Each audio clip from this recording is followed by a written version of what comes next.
I was on my second tour of Afghanistan. I'd done Iraq previously for 7 months, a tour of Afghanistan for 7 months again, and I was halfway through this one. I'd actually just come back off my R&R, which is a 10-day break. I'd been back maybe 3 or 4 days after my 10-day break before the incident happened. I was providing cover in a vehicle for a foot patrol that came in, and we had information that they was going to be hit by the Taliban. As the foot patrol was coming in, a lad in the patrol was injured. The patrol was calling for a stretcher. I had one on my vehicle, so I grabbed it, ran forwards to him, and unfortunately stepped on another device myself. The whole moment slowed down. It was literally like the films, everything was in slow motion. I was conscious the whole time, so I literally, unlike some others, I remember that the whole thing from point of explosion to apart from when they put me to sleep in the helicopter, everything is clear as day. And I remember saying out loud to the guys on the ground, my life's over, and I was being reassured, no it's not, no it's not, and thankfully it's not.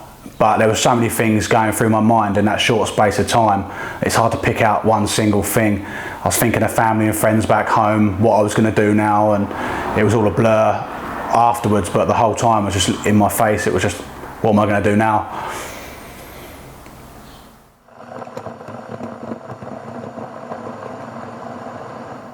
I come across challenges daily. It's just everyday things in life. If I'm going out for a meal with a family, I need to phone up and see if they have a big set of stairs going into restaurants, or I have to literally plan my whole days out to make sure that there's nothing going to be a showstopper for me. I can manage stairs, but I'm not the greatest of them, so I have to double check things. Walking down steep hills is a no-go. I tend to go down sideways in case I fall over.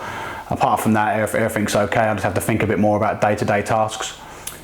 We go through a process in rehab of getting you back into a job, and they assess what you're good at and what you can't do, can do. And I'm an outdoors person. I like working outdoors, but I could also work indoors in the right environment. And I was in the gym every day anyway, and I was always getting people come up to me and say, "Oh wow, you know, seeing you with no legs it inspires me." And that's what got me thinking to sort of, well, maybe go down to be a personal trainer. There's a lot of personal trainers out there, but there's not many with legs and a military background, so I've got that niche market there, so I'm looking to go into that and hopefully inspire others to do better.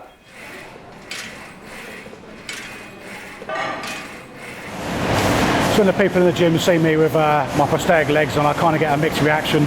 I either get the silent stare treatment, and they just sit and watch me in the mirror and think I don't notice them, but I do. Or they come up and approach me and they'll ask me a few questions, how it happened and how I feel about it.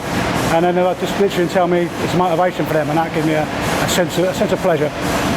So what motivates me is literally myself and my family. I want to do well for me and my family. I want to be able to provide, and I want to just better myself. And I set myself little goals every time I come into the gym, and I'll meet those goals, I'll move on. And it's those little goals that keep me motivated and keep me coming back. So my goals as a personal trainer are to really get my name out there, and to be able to build myself a large client base, and to be able to help others and inspire others by just being me, basically. And if I can bring a bit of healthy lifestyle changes to people, then that's perfect for me.